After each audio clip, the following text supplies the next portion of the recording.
Hagamos nuestro devocional en Marcos 10 32 al 34.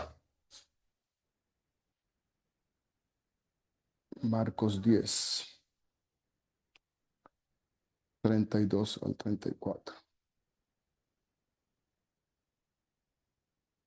Dice, los discípulos iban confundidos mientras Jesús caminaba delante de ellos hacia Jerusalén. Por su parte, los otros seguidores estaban llenos de miedo. Jesús volvió a reunirse a solas con los 12 discípulos y les contó lo que iba a pasar.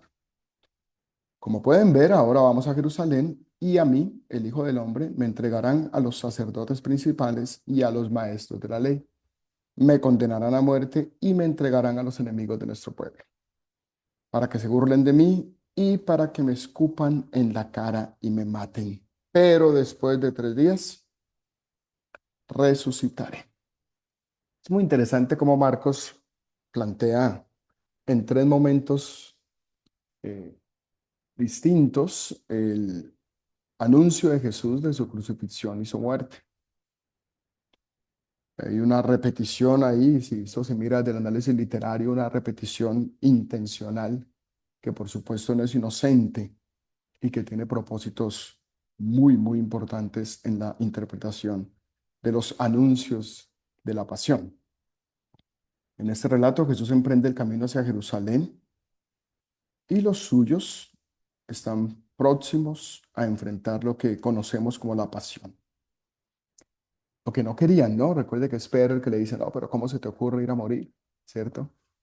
Y en esa discusión es cuando Jesús, es cuando también se da eso de, es cuando también se da eso de quién va a ser el mayor entre nosotros, en 2 momentos distintos, y cuando Jesús presenta eso que se ha llamado el aspecto invertido del Evangelio. Espero que hoy podamos introducirnos en eso un poco, y es que dice que el más grande es el menor y el mayor es el que sirve, ¿no? La inversión de los valores tradicionales, comunes, culturales en la propuesta del Evangelio. En ese anuncio dice el texto que algunos están admirados, pero otros tienen miedo, otros están asustados.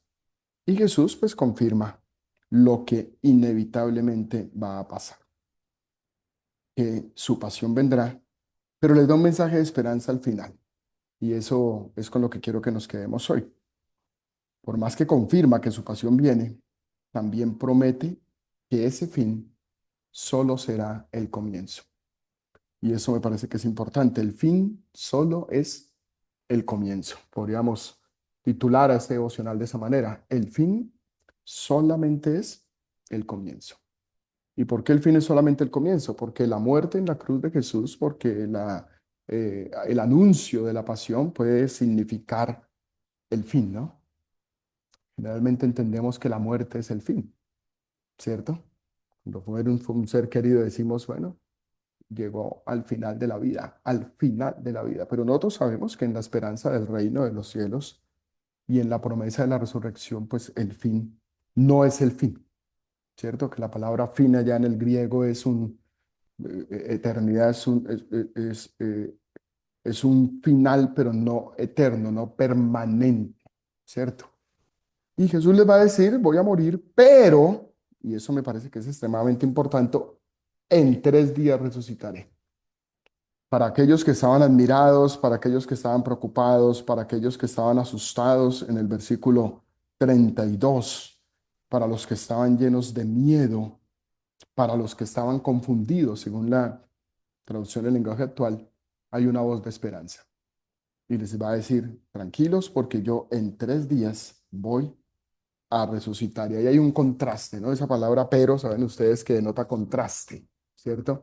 Y es el contraste entre la pasión, la muerte, el significado, el signo de la muerte o la experiencia de la muerte, pero también la esperanza de la resurrección. Cuando estamos confundidos, acongojados, miedosos, tristes, preocupados, afligidos, temerosos, es bueno mirar a Jesús, ¿no? Y mirar a Jesús y mirar a la cruz. Ustedes saben que la iglesia presbiteriana, por ejemplo, entre otras, usamos la cruz. Sí, ahí tenemos la cruz en el logo de la facultad. Pero la cruz sin crucifijo, ¿no? Porque cuando miramos a la cruz, no vemos al crucificado. vemos al resucitado. Y decía el apóstol Pablo, y si Jesús no se levantó de los muertos, en vana sería nuestra creencia, ¿cierto? Vana sería nuestra fe. Así que no sé si usted está pasando, seguramente, quizás sí, quizás no, por momentos complejos, difíciles.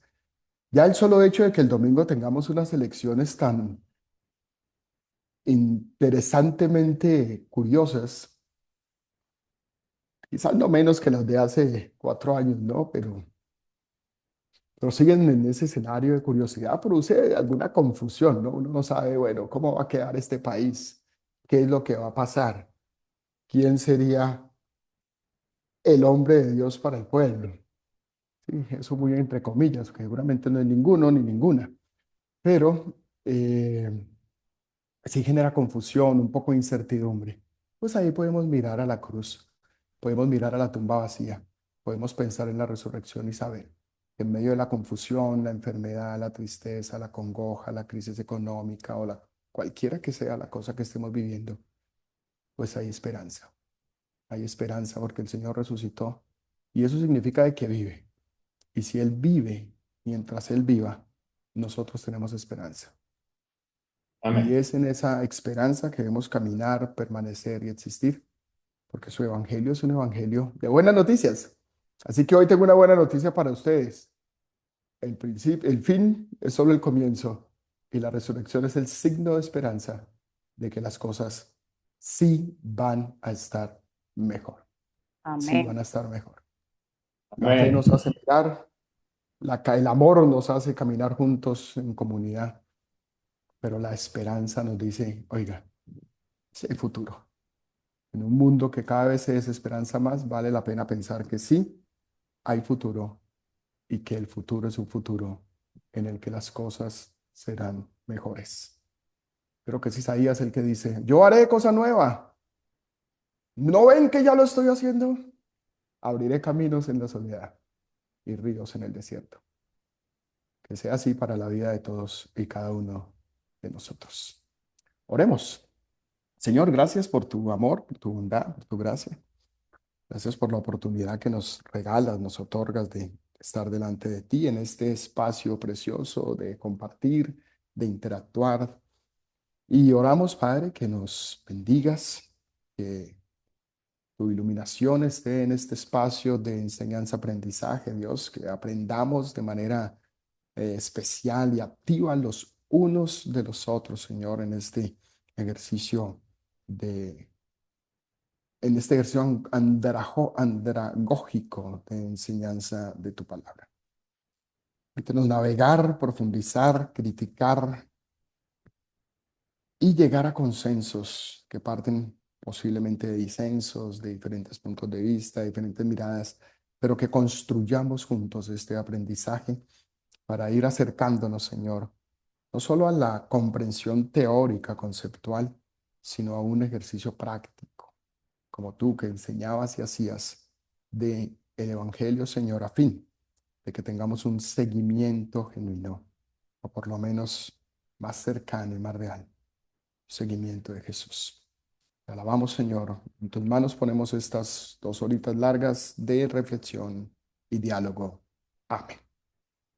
Y amén. Muy bien. Hace 8 días quedamos en un ejercicio en grupos pequeños con el que vamos a iniciar. ¿Listo? Ok, Catherine. Solo para decir que en la economía humana, lo que nos estabas contando hace un rato, ¿no? Sí, hay utilitarismo y demás, pero en la economía de Dios, 99 no es suficiente. O sea, a Él le hace falta porque Él sabe y Jesús dice, no, mis ovejas, o sea, las que mi Padre me dio, o sea, el Señor sabe quiénes son de Él. Entonces, tampoco hay que irse por el lado de, uy, un pastor descuidado que deja a 99. No, no es eso. Se trata es de mostrar justamente que no es suficiente, o sea, que él tiene que ir por lo que es suyo y que él, lo hablábamos en el grupo también, da esas, o sea, siempre nos da oportunidades, ¿no? Él va y se toma el tiempo que es necesario para recuperar lo que es suyo. Y Ahora, por otro lado, el cuadro es de nada más y nada menos que de Rembrandt. eso, sí señora, búsquemelo, búsquemelo para que lo tengamos para la próxima clase y lo analicemos desde el ejercicio que vamos a hacer con el paralelo de las dos parábolas o de las tres parábolas el próximo encuentro. Entonces, piensen en esto. Recuerden que las parábolas generalmente tienen un elemento absurdo, casi todas, ¿sí? Eso es intencional en la parábola. La parábola parte de un elemento conocido y luego el Señor Jesús tira una vaina loca, absurda. En la época nadie dejaba 99 ovejas. Eso, lo que hace Jesús, o sea, la gente lo escucha y dice, pero ¿cómo le ocurre? Pero recuerde que eso tiene una connotación con los primeros dos versículos, que es supremamente importante. Recuerden que lo que sucede en el versículo 1 y 2 es lo que da cuenta, lo que hace que esas parábolas surjan. Las parábolas devienen de una murmuración que surge de una acción de Jesús, de un tremendo mal testimonio, ¿o no? Tremendo mal testimonio. Jesús daba muy mal testimonio. Es que Jesús daba muy mal testimonio. ¿Cómo le ocurre ponerse a comer con gente de dudosa reputación y a echar vino ahí con esa gente? O sea, ese tipo da muy mal testimonio. ¿Sí? Muy mal testimonio. Si Jesús era la iglesia de nosotros lo metíamos en disciplina. ¿Sí? Muy mal testimonio. Ok, ahora bien, es interesante entonces porque hay unas figuras de Dios que me parece que es muy importante revisar. Ahora sí, grupo 2, figuras de Dios. Pregunta número 4. ¿Qué tipo de imagen de Dios construyen estas parábolas? ¿Qué encontraron? Grupo número 4. Tienes apagado el micrófono, Ale. Gracias, Catherine. Pastor, a menudo la teología antigua presentaba a la divinidad, o sea, a Dios como un ser mejor de fuego consumidor, ¿sí? O sea, impasible, eh, lejano de las emociones humanas.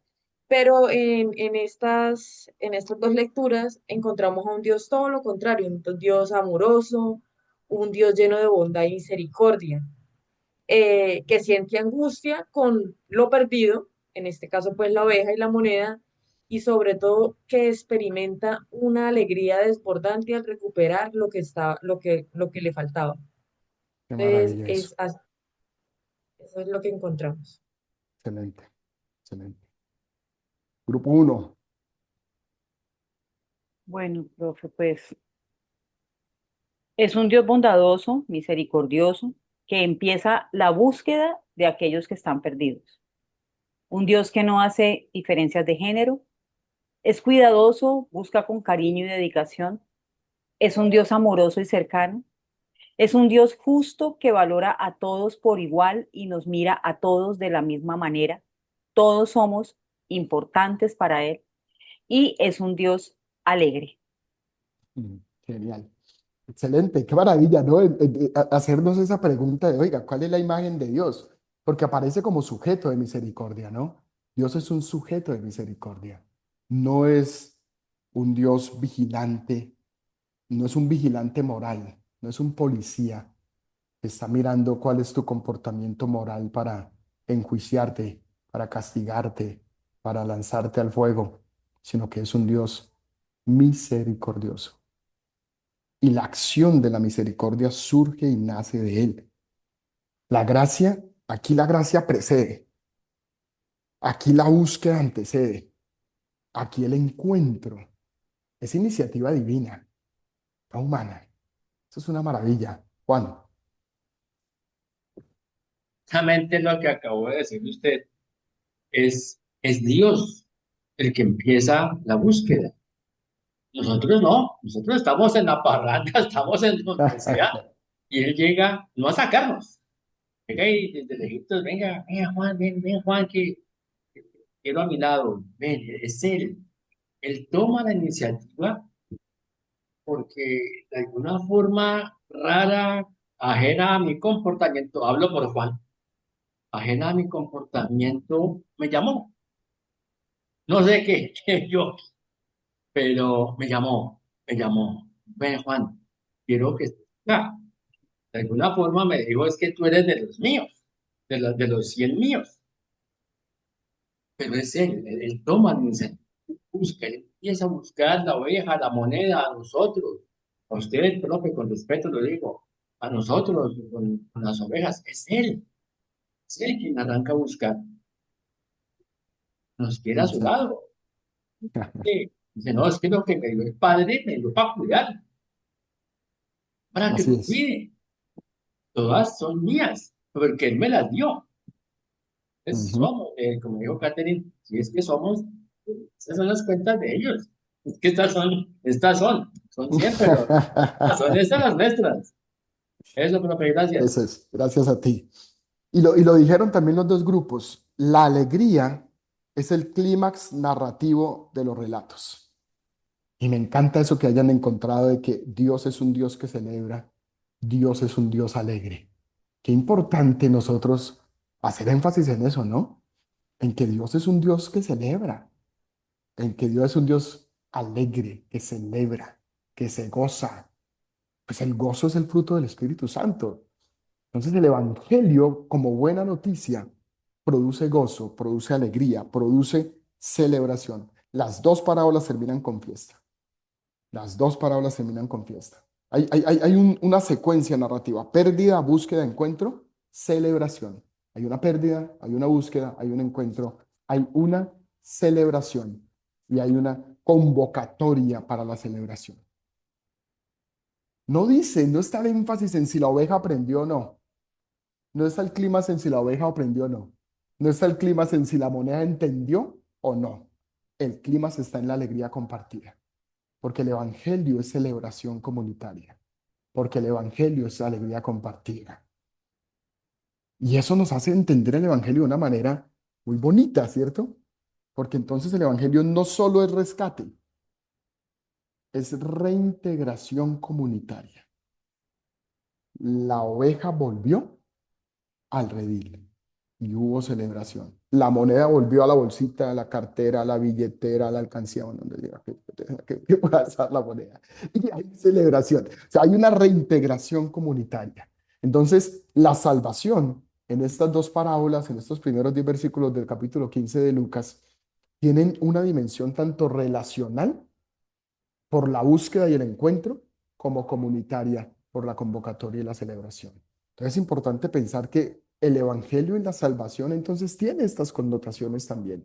Es celebrativo, es comunitario. Acabamos de pasar el domingo anterior la celebración de Pentecostés. Imagino que en todas sus iglesias escucharon una predicación sobre el Espíritu Santo, ¿cierto? Escucharon Bien. una predicación sobre el descenso del Espíritu. Hay personas que hicieron un paralelo muy interesante entre Babel. Pues no pude conectarme, los claretianos estaban haciendo un ejercicio muy interesante entre Babel y, y Hechos 2, ¿no? El Babel de Génesis 11 y Hechos 2. Yo vengo haciendo ese paralelo ya hace varios años porque siempre he encontrado ahí unas lógicas de similitud. Pero es interesante que en Babel todos hablan una misma lengua y es la construcción de una ciudad desde la tierra hacia el cielo, con un único objetivo. Ese objetivo que está en Génesis 3 también, ¿cierto? El deseo de ser dioses. Llegar al cielo, de hacerse un nombre y ser como Dios o ser dioses.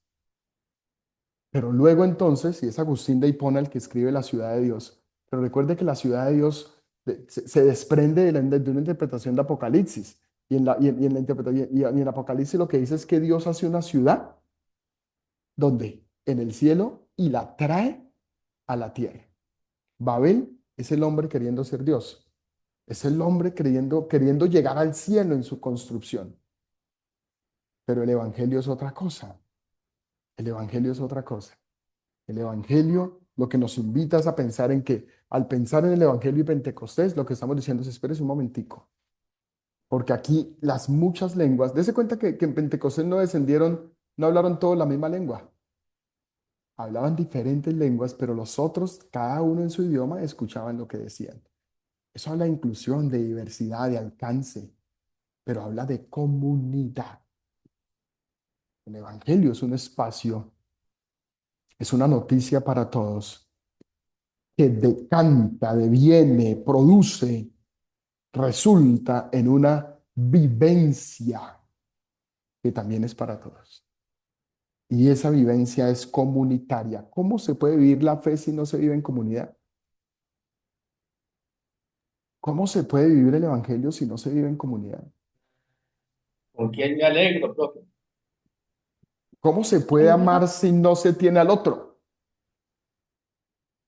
Por ahí nos vamos a meter un poquito en eso para hablar un poquito de eso también desde la lógica trinitaria y la pericoresis de Dios, Claro, o la danza de Dios, ¿cierto? Muy bien.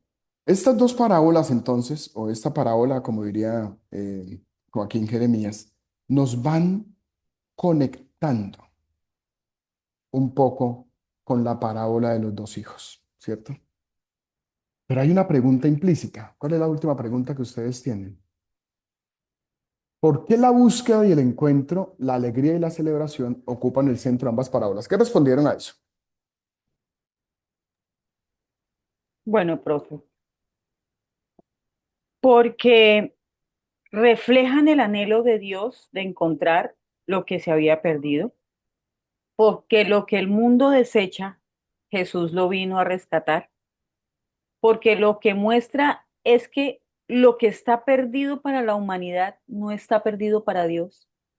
La interpretación legalista de los fariseos que estaban ahí hablando con Jesús apaga el gozo y Jesús les muestra que para él el gozo se encuentra justamente allí donde el legalismo da algo o a alguien por perdido. Muy bien, muy bien. Excelente. Siguiente grupo. Bueno, profe. La intensidad de la búsqueda y la magnitud de la fiesta demuestran que Dios, el valor de lo perdido no disminuye por el hecho de haberse extraviado. Ujú, Para los fariseos, los pecadores eran como personas menos importantes. ujú, Jesús quería en ese momento demostrar o que ellos entendieran que el esfuerzo del medio por recuperarlos les devuelve la dignidad a cada individuo. Dios gasta energía, enciende luces, barre, sale a buscarnos porque lo que está oculto, porque lo que está oculto sigue teniendo el mismo valor que cuando estaba a salvo. ujú. Muy bien.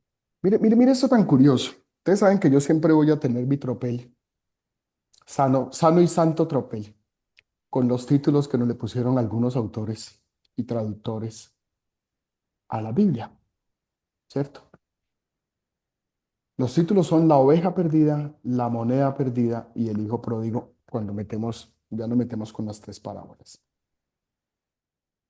Y eso es interpretativo, el título es interpretativo. O sea, el que pone el título está interpretando el texto. Y cuando yo recibo el título sin crítica, pues también ya supongo una interpretación. Y pareciera que las parábolas entonces estuvieran hablando de pecadores y de perdidos. Es lo que pareciera, ¿cierto? Pareciera que porque la oveja se pierde, porque la moneda se pierde, porque Jesús come con pecadores. Pareciera que las parábolas estuvieran hablando de pecadores y perdidos. Pero ¿quién es el verdadero destinatario de la parábola?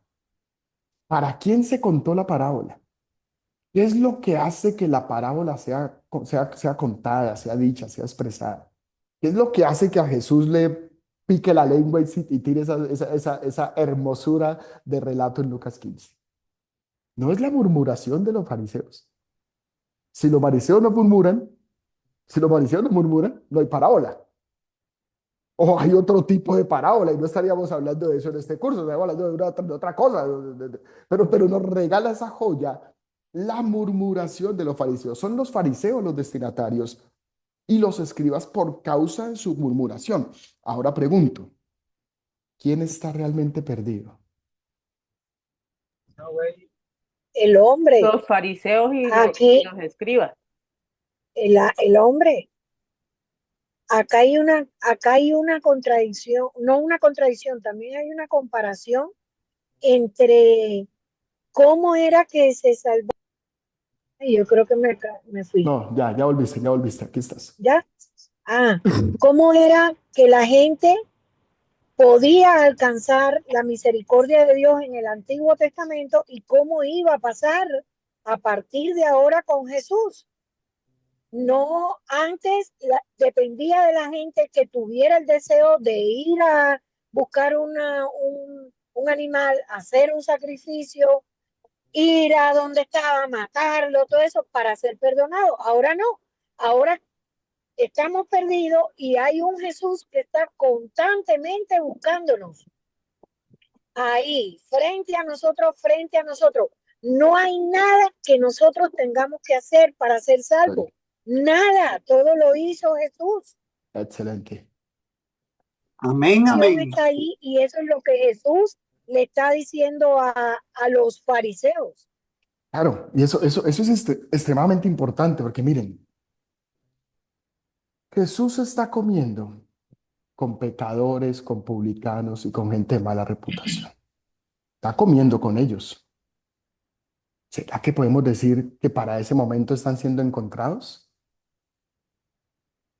Pero hay unos Amén, pero hay unos amén. pero hay unos fariseos y unos escribas que están viendo a Jesús comer con pecadores y publicanos y están juzgando a Jesús, señalando a Jesús, murmurando de Jesús. ¿Podemos decir que estos señores estaban perdidos?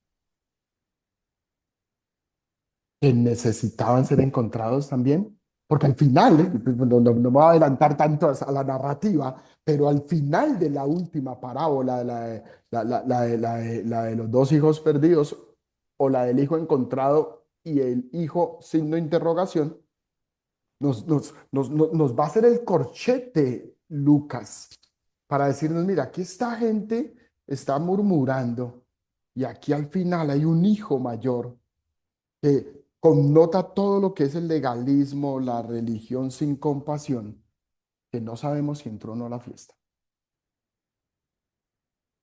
pero que también es buscado, ojo.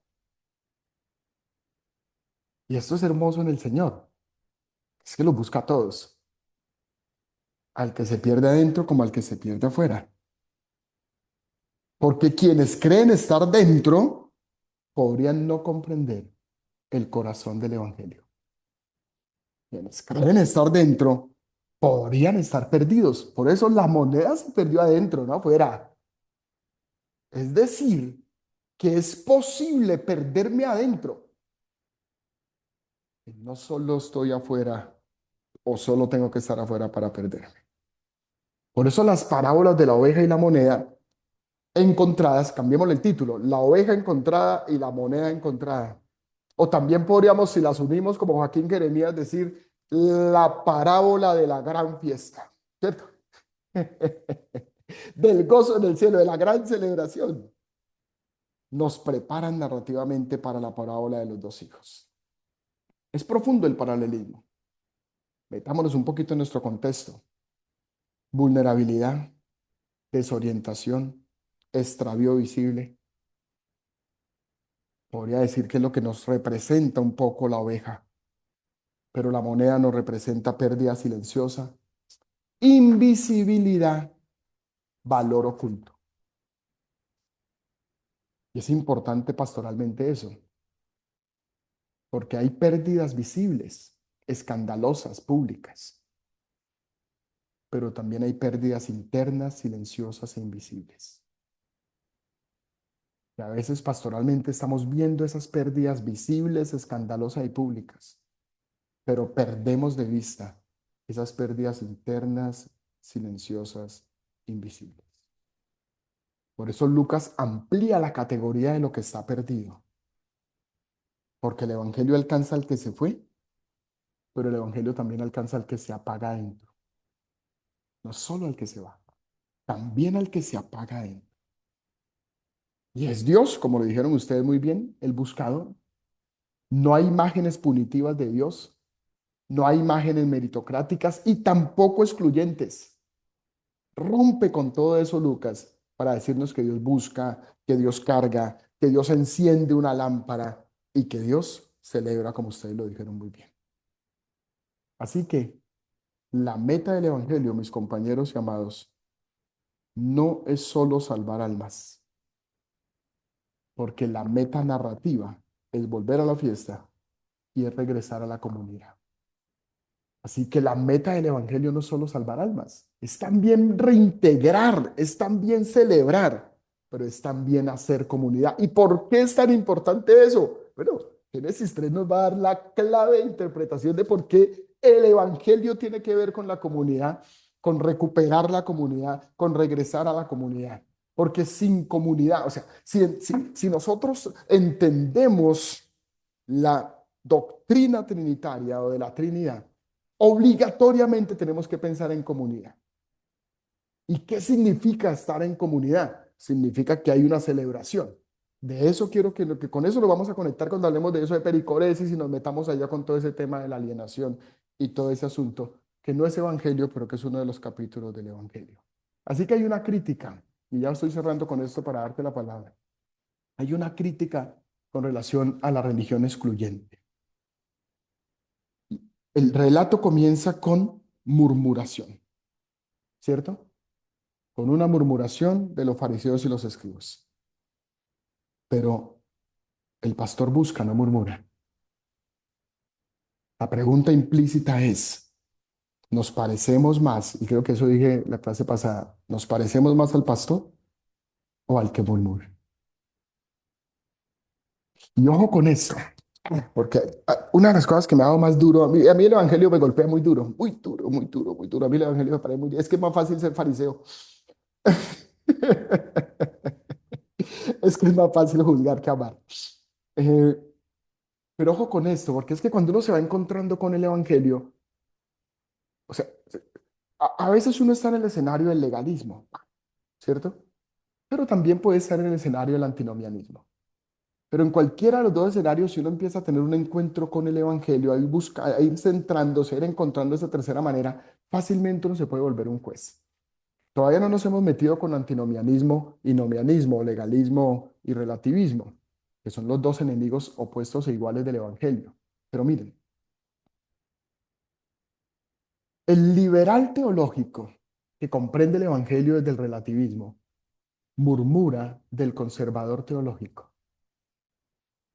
Y el conservador teológico que mira el evangelio un poco más desde la ley, murmura del liberal teológico. Y a la final los dos pierden el evangelio. Eso es fácil perderlo, porque la tendencia humana es al juicio. Es supremamente complicado eso.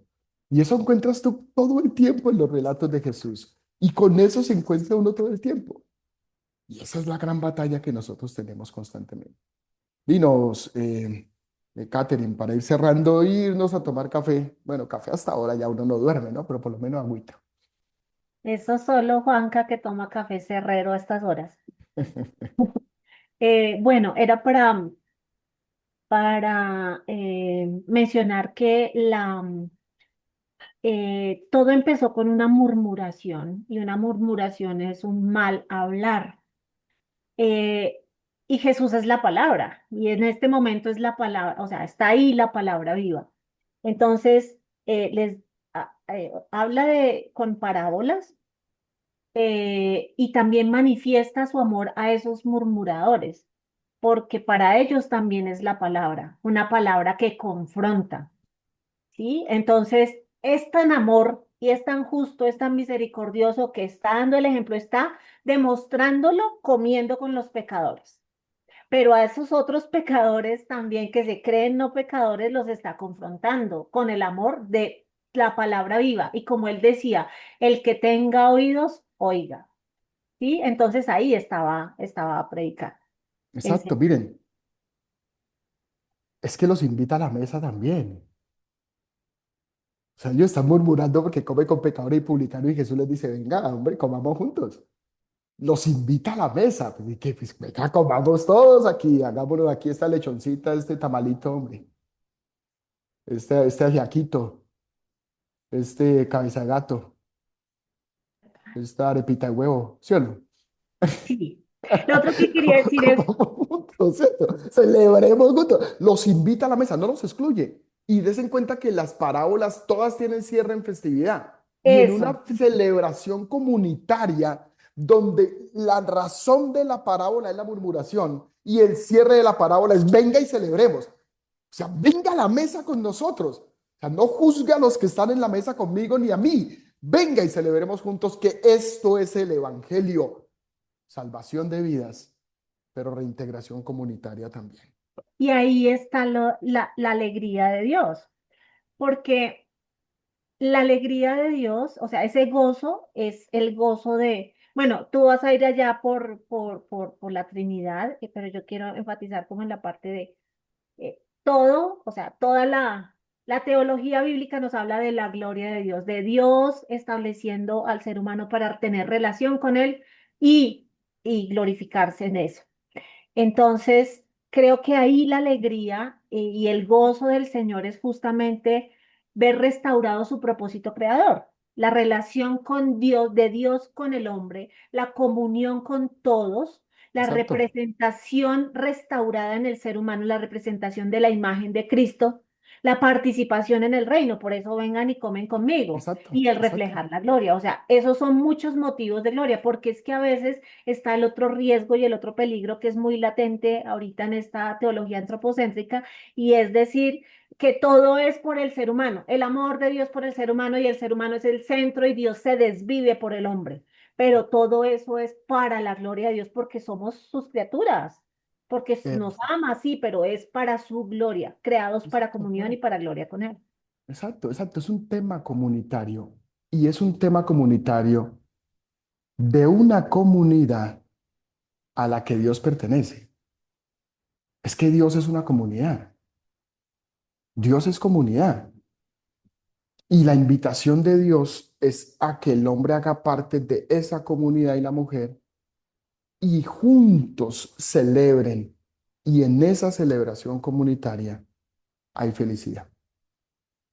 Dios quiere compartir la felicidad, su felicidad, con la humanidad. Y claramente eso nos lo deja ver el Sermón del Monte que Jesús da.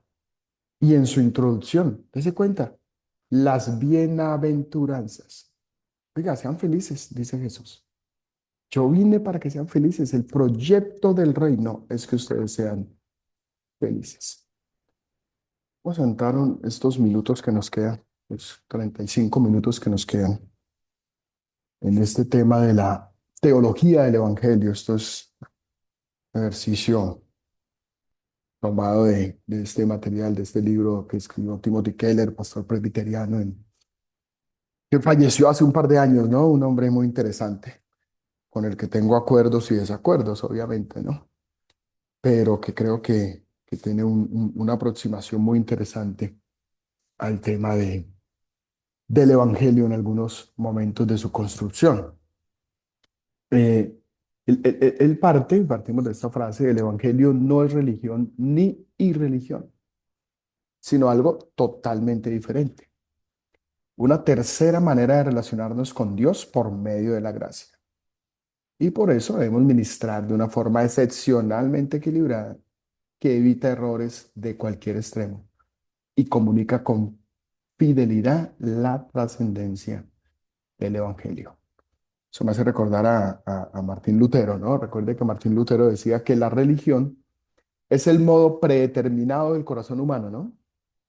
Es como cuando usted coge el celular y se le bloquea y se llena de virus y usted entonces va a configuración y dice modo predeterminado. O sea, usted lo coge y lo reinicia, lo dice modo fábrica. Eso lo hace uno también con los computadores, ¿no? Y queda otra vez 0 kilómetros, pero no 0 kilómetros en uso, pero queda otra vez vacío de todo. Lutero decía, la religión es el modo predeterminado del corazón humano y él decía, por eso el hombre necesita continuamente encontrarse con el Evangelio, porque en la medida que nosotros dejamos de encontrarnos con el Evangelio, nos vamos volviendo cada vez más religiosos. Nos visita otra vez la religión. Y recuerde que la religión está muy en la línea de estar eh, convencidos de que es por mi mérito que obtengo la salvación. Está muy en esa línea. El problema radica en que a veces también nuestras prácticas de fe, nuestras enseñanzas, nuestras predicaciones, nuestras vivencias, pues van aterrizando allá, ¿no? Van aterrizando allá, van aterrizando allá. aquí hay que hacer cosas, aquí hay que hacer cosas, aquí hay que hacer cosas para, no por, no porque, sino para, ¿sí? Y eso es bien complejo y bien importante irlo desarrollando y esperemos que podamos lograr articularlo, pues, de la mejor manera. Hay una frase común, hay una frase común que yo recuerdo que es un aforismo, no sé qué tanto se usa hoy en día todavía ese aforismo, y es que el evangelio no es religión, es un estilo de vida. ¿Sí han escuchado ese aforismo? Es un aforismo, es una cita muy citable y eso, yo recuerdo que yo decía eso y así todo, y cuando hablaba con los inconversos, decía, no, es que usted de qué religión, y decía, no, yo no soy de ninguna religión. No, no, no, porque el evangelio no es religión, es un estilo de vida, ¿cierto? Pues, pues el evangelio no es primeramente una forma de vida. Comencemos por deconstruir eso. El evangelio no es primeramente una forma de vida. No, no, no, no, no, no, no, no, no, no, no, no, no, no, no. Porque el evangelio no es algo que nosotros hacemos. El evangelio es algo que se hizo por nosotros. Y eso nos conecta con la parábola, con las parábolas que venimos estudiando. El evangelio, nosotros estamos perdidos. El evangelio es algo que se hizo por nosotros y a lo que nosotros respondemos, pero no es algo que nosotros hacemos. Entonces, no es una forma de vida primeramente. Miramos ya como en el Antiguo Testamento la palabra evangelio daba cuenta de una proclamación de buenas noticias, ¿cierto? Un anuncio de buenas noticias. Miramos cómo se traducía la palabra basar en la Septuaginta por evangelium, o evangelizón o evangelizo, ¿cierto? O evangelizar, evangelistai, ¿sí? Que es contar buenas noticias o la buena noticia o el contar buenas noticias. Y también en el Nuevo Testamento aparece aproximadamente 133 veces la palabra evangelio.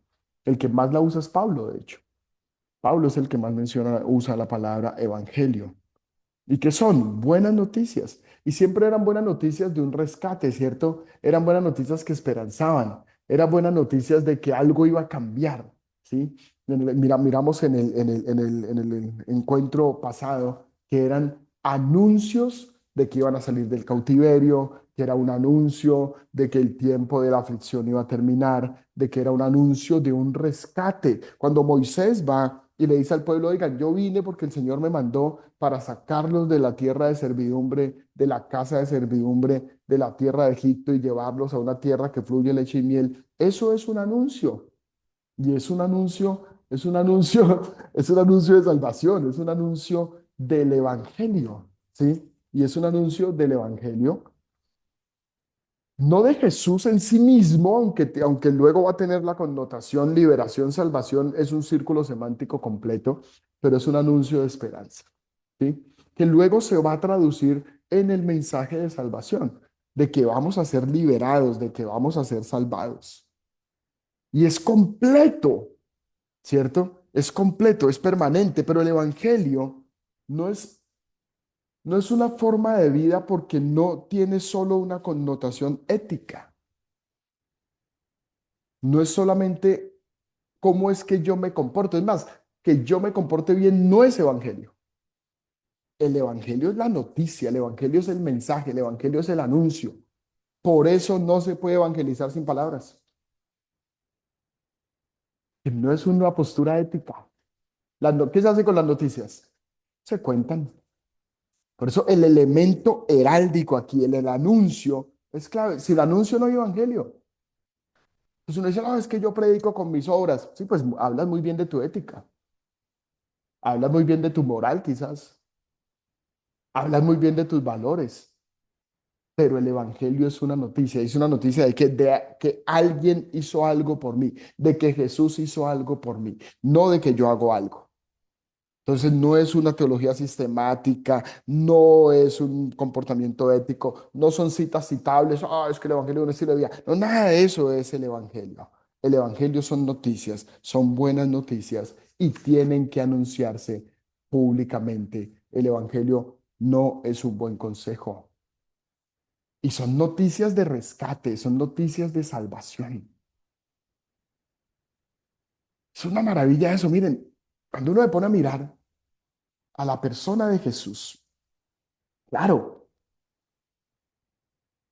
el gran problema de la humanidad, el gran problema de la creación, el gran problema del mundo es el pecado.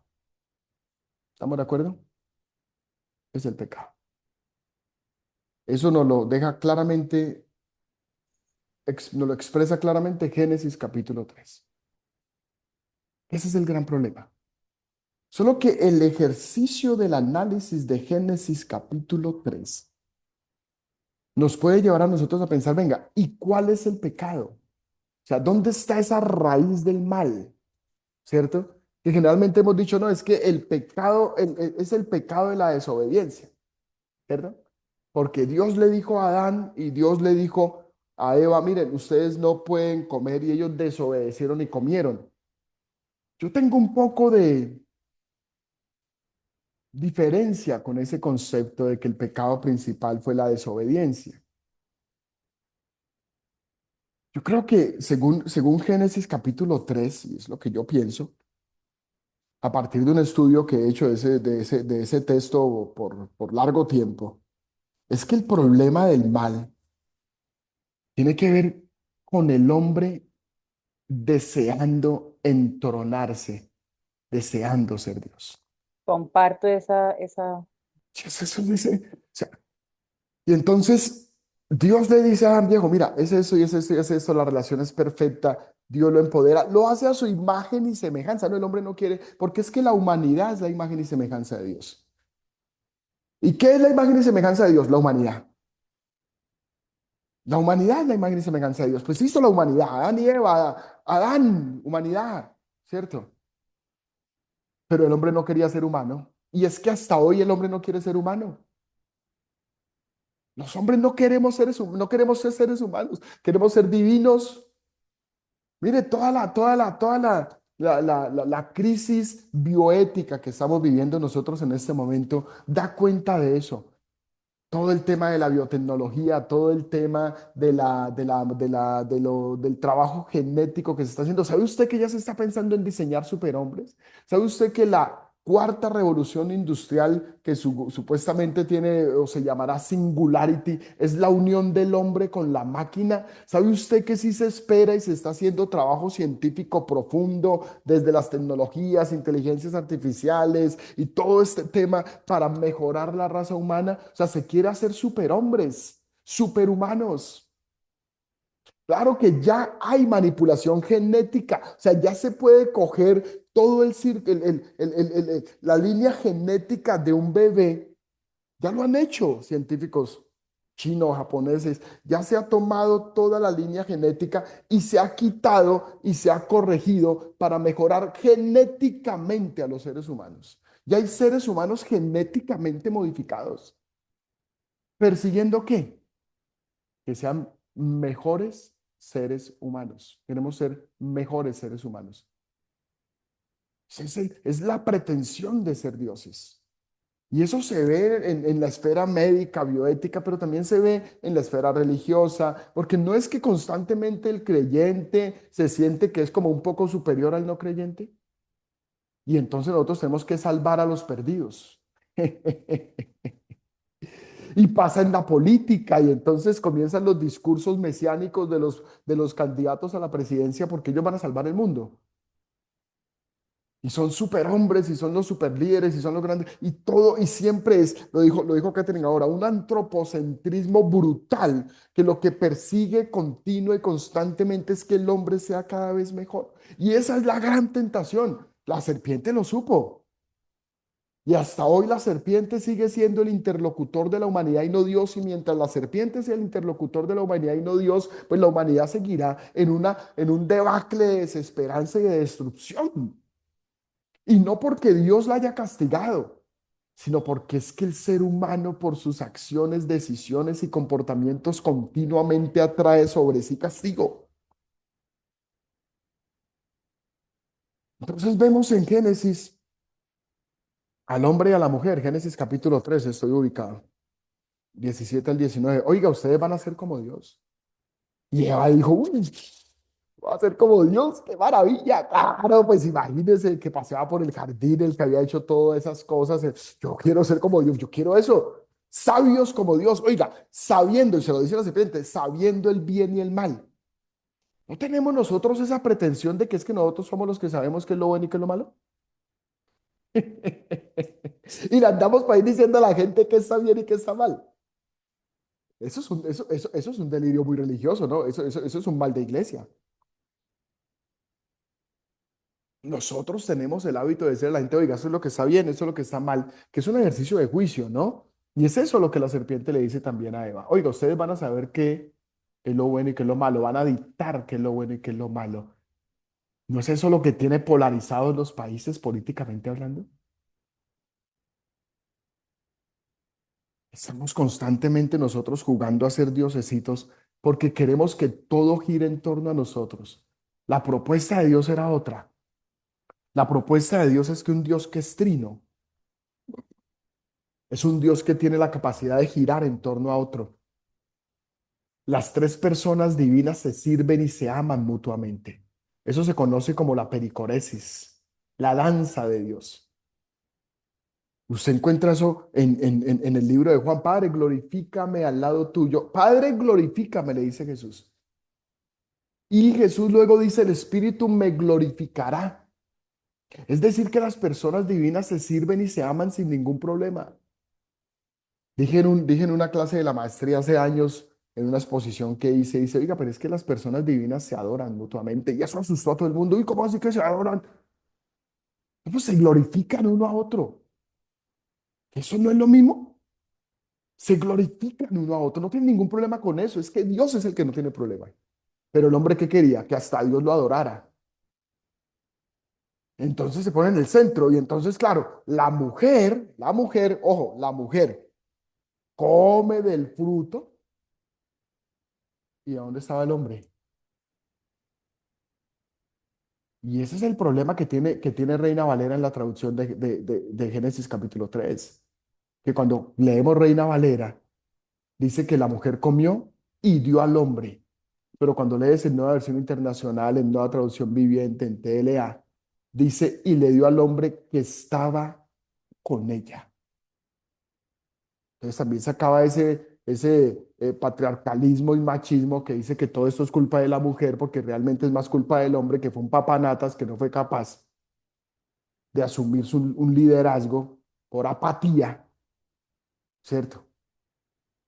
Y permitió que la serpiente y no Dios fuera su interlocutor. Y esa interlocución con la serpiente y con no Dios, pues no con Dios, tiene el mundo como lo tiene. Y ese deseo de ser como Dios obligatoriamente produce alienación. Es que es inevitable. Y al producir alienación rompe la comunidad. Rompe la comunidad. O sea, la relación, el ejercicio comunitario se rompe. Entonces decía, Dios es una comunidad, Padre, Hijo y Espíritu Santo, que se sirve y se ama. Si Dios no fuera una comunidad, se podría hablar de amor propio, pero es que el amor se puede hablar del amor en relación al otro. Entonces Dios es amor porque es una comunidad.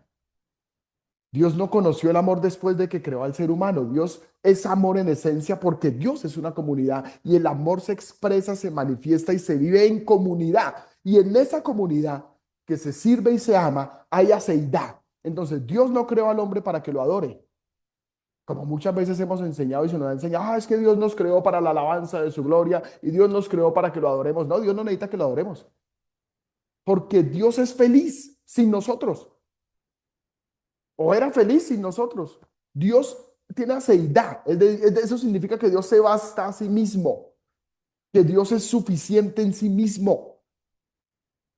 Entonces, ¿cómo es la cosa?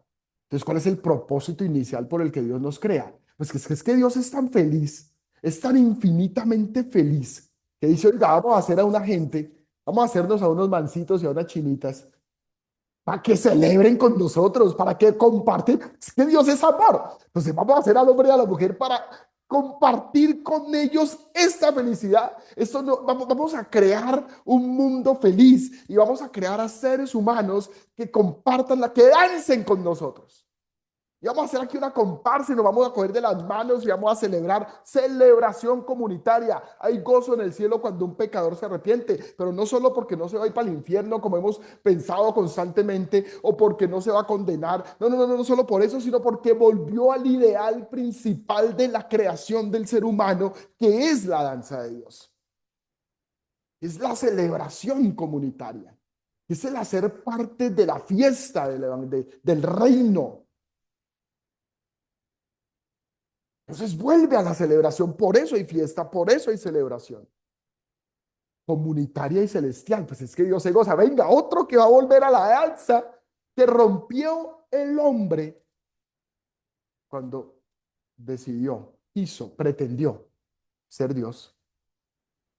Porque rompió, porque produjo alienación. ¿Qué alienación produjo? Alienación espiritual. Rompió la relación con Dios. ¿Sí o no? ¿Dónde estás, Adán? Alienación psicológica. Tenía vergüenza y tenía temor. Oí tu voz y me dio miedo. ¿Y qué tienes puesto? Unas hojas aquí porque tengo vergüenza. Y porque ella me mira y me da vergüenza y yo la miro y ella le da vergüenza y ahora somos unos avergonzados. ¿Pero quién le enseñó a Adán la vergüenza y el temor? ¿Quién le enseñó a Adán el miedo? Socialmente alienados porque la mujer que tú me diste, porque el hombre que tú me diste, porque la serpiente que tú me diste, o sea, alienación con Dios, con el otro, conmigo mismo, psicológico, o sea, yo mismo estoy alienado conmigo mismo. ¿No es esa la realidad del mundo presente, del mundo hipermoderno? No tenemos una serie de personas continuamente alienadas. La enfermedad de moda es la depresión, el tema de moda son las enfermedades mentales. Ahora todo el mundo se corta, se toma, se hace, carajo. Tenemos una sociedad cada vez más alienada y a veces nuestro discurso religioso aliena más. A veces el discurso de la iglesia no sana, sino que enferma. No somos iglesias que tengan una predicación sanadora y que sean comunidades sanadoras, sino que a veces somos iglesias que producimos enfermos mentales, que no sanamos, sino que enfermamos. Algo está pasando. ¿Cómo es posible que la iglesia esté creciendo en Latinoamérica, pero también crezca la depresión, crezca el suicidio, crezcan los problemas emocionales, crezcan los problemas de salud mental? Algo no estamos haciendo bien. ¿Será que se nos está perdiendo el evangelio? El evangelio de Jesús, el compasivo, el misericordioso, el que regresa a la fiesta, el que incluye y no excluye, el que abraza, el que apropia, el que sana. Hermano, una persona que llegue a la iglesia debería encontrar un espacio de sanidad. Pero a veces usted sale del culto, es como sintiendo culpa, sintiendo miedo, sintiendo que huele a feo, sintiéndose miserable, por Dios, sintiéndose pecador. ¿Dónde está el evangelio ahí en ese discurso? Y yo pastoreo una iglesia, o sea, todos los días tengo que pelear con eso, ¿y cuántas veces? ¿Y cómo equilibro la cosa para tampoco volverme un relativista donde todo se vale y todo es permitido? ¿Cierto? Entonces hay alienación social y hay alienación física también. Tu deseo será para tu marido y él se enseñoreará de ti, pero no solo eso, la tierra entra en maldición. Mira el calor, estábamos hablando al inicio del servicio, 30 grados bajo cero en 8 de la noche en Girardot. Tenemos una crisis climática. Ahora ya no es el fenómeno del niño, sino del super niño. Porque el hombre que se las pica de centro a través de la tecnología, de la industria, se dedicó a destruir el mundo de la manera más irresponsable, a contaminar los ríos, a talar los árboles, o sea, a acabar con el agua, la explotación del petróleo, de las minas de oro, de las minas de carbón, caliente, caliente, caliente, caliente, caliente, caliente, y ya no sabemos si vamos a tener mundo para nuestros nietos.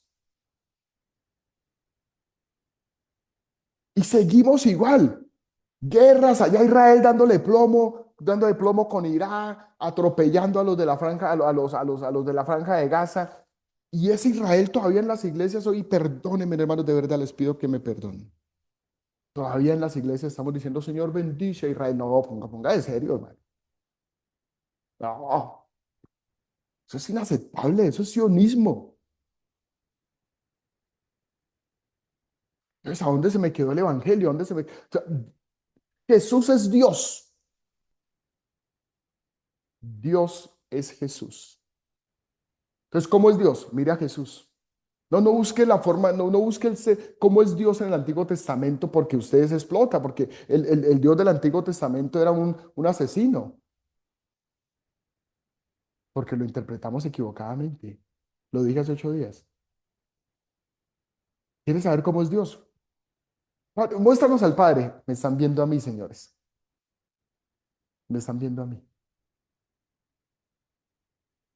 Entonces, por Dios, ¿cómo Dios va a validar que maten niños, que maten mujeres, que exploten colegios, que incendien hospitales? Eso no cabe en la cabeza de nadie que piense de manera normal. Entonces, estamos enfermos mentales. Entonces necesitamos reencontrarnos con el Evangelio porque hay una alienación en todo, alienación social, cultural, económica. No es que estamos cada vez los seres humanos con más deseo de acumular, acumular, acumular, acumular, acumular, acumular, y no me importan los demás, yo acumulo.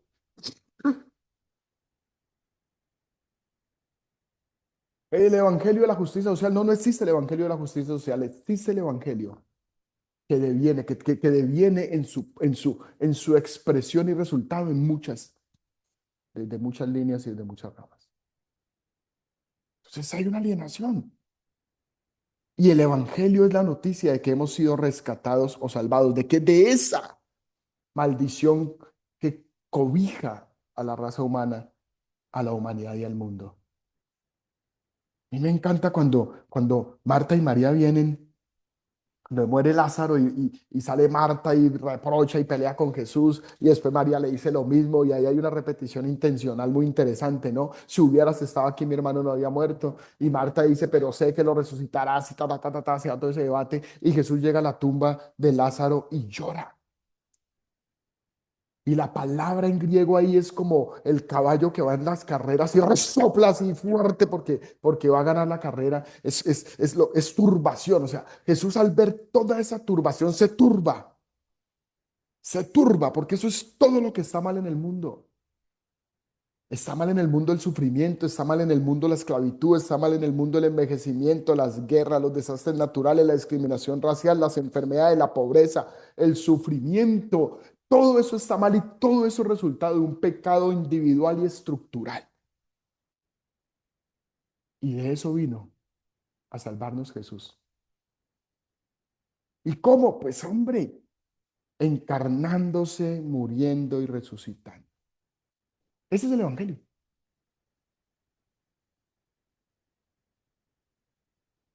Ese es el Evangelio, la noticia de que hemos sido rescatados, pero hay que contar esa noticia.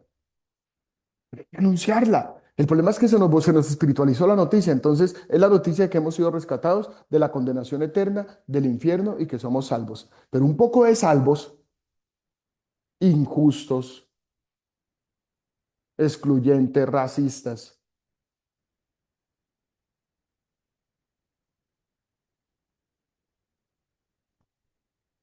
que no tienen ningún problema con hacer el día de la familia en la iglesia y servir la lechona en platos desechables, en vasos desechables y coger todos esos desechables y echándose a la basura. Ah, pero es que somos cristianos, somos los salvos, salvos siempre salvos destruyendo el mundo. Pero no, eso no es evangelio, pero sí es el resultado del evangelio. Debería ser el resultado del evangelio. Entonces el evangelio es la noticia de lo que Jesús ha hecho para restablecer nuestra relación con Dios. Que volvamos a la celebración y a la fiesta. La esencia del evangelio es que Dios es lo suficientemente bueno y yo estoy en él. Me encanta eso que dice Joy Jones por allá en el 65. Dice que él acostumbraba a hacerle una pregunta a los cristianos. Él les decía, ¿está preparado en este momento para decir que es cristiano? La pregunta que le hacía. ¿Está preparado en este momento usted para decir que es cristiano? Y él dice que la gente dudaba y que las personas vacilaban no, no. Y a lo último decían, no, no, yo siento que no soy lo suficientemente bueno. Entonces Joy Jones les decía, la esencia de la salvación es que Dios es lo suficientemente bueno y usted está en él. Es que no es nuestra bondad, es la bondad de él que nos ha sido imputada, es la gracia. Y entonces la justificación, claro que sí, es por espíritu que somos justificados y es por su gracia que somos capaces de no coger los desechables y destruir el planeta más. Esa es la buena obra, pero ese resultado del evangelio no es evangelio. Ese es el otro problema, que creemos que el evangelio son las buenas obras. No, el evangelio no son las buenas obras, pero deviene en buenas obras. Deviene en buenas obras, no son buenas obras, pero deviene en buenas obras. O sea, las obras son el resultado del evangelio. Entonces, Dios nos salva, nos transforma, el Espíritu nos renueva, todo lo hace el Señor. Salva pecadores, Dios salva pecadores, culpables, viles, desvalidos, imposibilitados, como esa oveja perdida, incapaces de levantar un dedo para hacer la voluntad de Dios. Todo lo hace Él, ese es el Evangelio. Pero el Evangelio produce, produce un estilo de vida. El estilo de vida no es el Evangelio, pero sí produce un estilo de vida. ¿Cómo era que decía Juan Calvino a eso? Los salvos siempre salvos. La perseverancia de los santos era la doctrina de Calvino. ¿Cómo así la perseverancia de los santos? Sí, que el santo, que el salvo es santo. ¿Y por qué el salvo es santo? Porque es que el efecto del el evangelio en la vida del ser humano lo transforma. Debe ser un proceso constante, progresivo y permanente de transformación. Y claro que uno se pega las descachadas, ¿no? Y cuando uno entiende el evangelio, pero yo les decía hace un momento, a mí el evangelio me golpea muy duro. Duro. Porque tengo perfectamente claros los momentos en los que no he sido capaz de amar, los momentos en los que no he sido capaz de vivir conforme al Evangelio, que no he sido capaz de develar, de demostrar, de expresar el resultado del Evangelio. Entonces el Evangelio no se trata de algo que hacemos, sino de algo que Él hizo por nosotros y produce una nueva forma de vida. Pero ¿qué forma de vida? Porque es que ese es el otro tema. No, la forma de vida que produce es que ya no tomamos, ya no bailamos. ¿En serio? Sí, ese ha sido el discurso por años. ¿Cuál es la forma de vida que produce el Evangelio? No, que es que ya no tomamos. ¿Es en serio? ¿Es eso? No, la forma de vida que produce el Evangelio es que ya no bailamos. ¿A lo bien? O sea, de verdad. No, profe, estoy perdido. La forma de vida que produce el Evangelio es que nosotros desarrollamos el seguimiento de Jesús en las prácticas de vida. ¿Y cómo era Jesús? ¿Y qué era lo que hacía? ¿Y cómo era que trataba? Lo dijo, ¿quién fue? Ariana hace un momento. Oiga, interesante porque Jesús, creo que fue Ariana, uno de los grupos, incluye a la mujer, no sé si fue Ariana, no, fue Benito. Jesús incluye a la mujer en un contexto sociocultural en el que la mujer era subvalorada, menospreciada, tenía un poco. Es interesante. Date cuenta que la propuesta de Jesús es una cosa que va más allá de no bailar. Un día me invitaron a dar un curso sobre evangelio y me dijeron unos hermanos, me dijeron, pastor, ¿y usted qué opina de bailar? Entonces le dije, ¿a usted le gusta el baile, hermano? Uy, sí, vale, a mí me gusta mucho el baile. Le dije, bueno, entonces prenda el equipo con su esposa ahí en el apartamento y sáquela a bailar, baile toda la noche a la China. Bueno, mismo no volvieron a invitar, yo no sé por qué. Yo-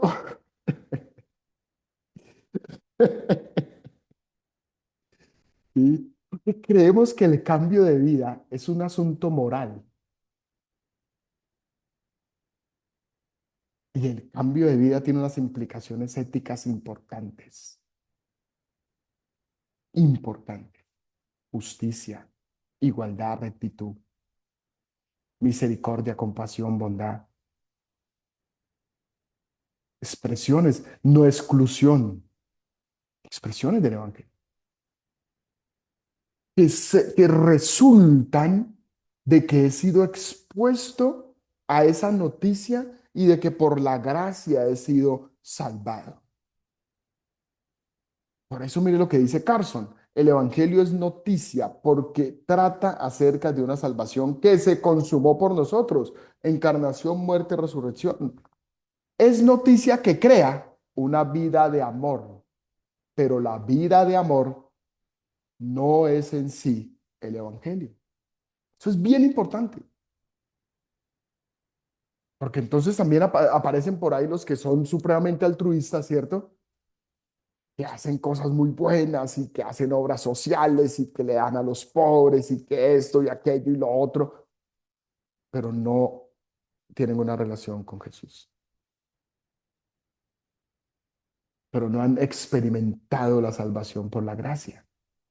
Entonces hay unas posturas éticas correctas, claro, que dan cuenta que son paralelas con los resultados del Evangelio, sí, claro, pero no es el Evangelio. Pero también hay unos, o sea, yo recuerdo un docente que decía, mire, el problema que tenemos nosotros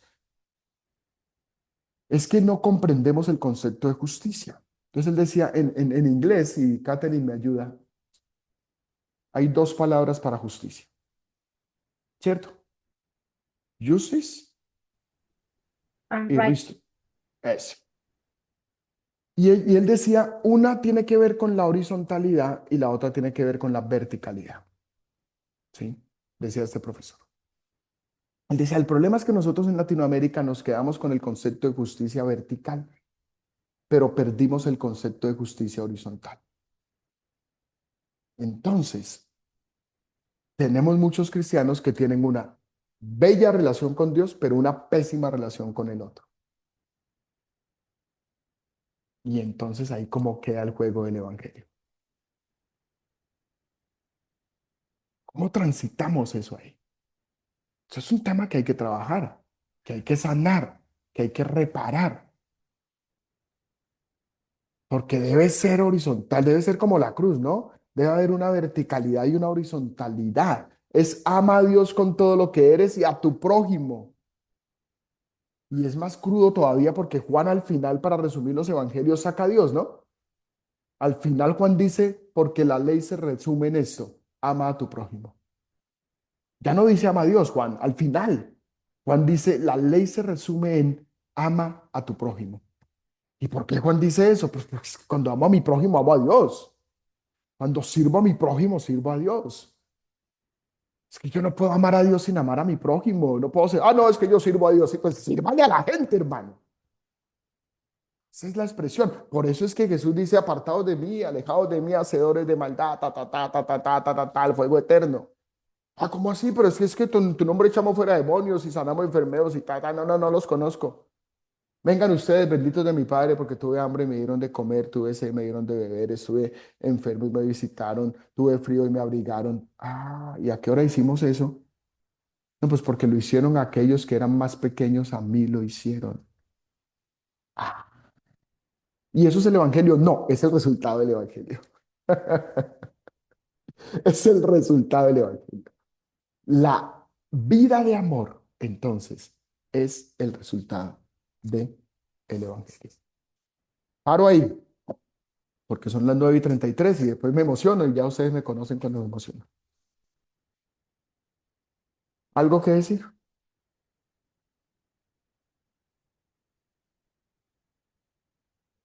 ¿No? ¿Estamos bien? No, ¿Estamos claro, profe. tranquilos? Vámonos a dormir. Ya saben cuál es la actividad. Sigue la misma. Trabajemos el foro. Ya les subí el texto. Ya lo puse ahí.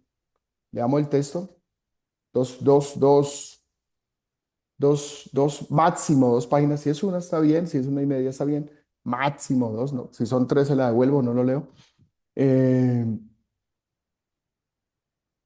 y léanse El Dios Pródigo, esos capítulos, esas primeras páginas, y conversamos de eso el próximo martes. Nos vemos el martes. Los amo y, Profe. los amo y los quiero.